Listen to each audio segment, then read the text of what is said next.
Big Boss Malayalam season 7 Adhila kitchen ടീമാണ്. അപ്പം അനിമോള് വിളിക്കുന്നുണ്ട്, വാ എന്നെ ഹെൽപ്പ് ചെയ്യുമെന്ന് പറഞ്ഞിട്ട് ആദില അവിടെ തന്നെ ഇരിക്കുകയാണ്. അപ്പം ക്യാപ്റ്റനായ നൂറ പറയുന്ന, ആദില ചെല്ല്, ആദില ചെല്ല്, ഞാൻ ക്യാപ്റ്റനാണ്, എന്നെ അനുസരിക്കണം, എന്നെ നാണം കെടുത്തരുതെന്ന് പറയുന്നു, ഒരു വിലയില്ലാതാക്കരുതെന്നൊക്കെ പറയുന്നുണ്ട്. അപ്പോൾ ആദില പറയുന്നില്ല, ഞാൻ ചെല്ലണമെങ്കിൽ നീ എനിക്ക് ഉമ്മ തരണം, എങ്കിൽ മാത്രമേ ചെല്ലുകയുള്ളൂ എന്ന് പറയുന്നു.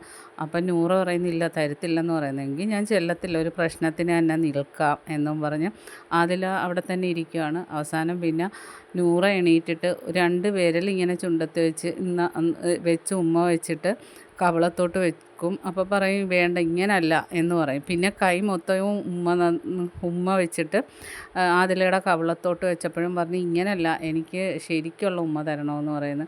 പിന്നെ അവസാനം നൂറ ഉമ്മ കൊടുത്തതിന് ശേഷമാണ് ആദില പിന്നെ അവിടെ നിന്ന് എണീറ്റിട്ട് കിച്ചണിൽ പോയത്. അപ്പം നൂറ പറയുന്നത്, ഇങ്ങനെ വാശി പിടിച്ചാൽ നീ ക്യാപ്റ്റനാകുമ്പോൾ ഞാനും ഇങ്ങനെ ഉമ്മയ്ക്ക് വേണ്ടി വാശി പിടിക്കുന്നു.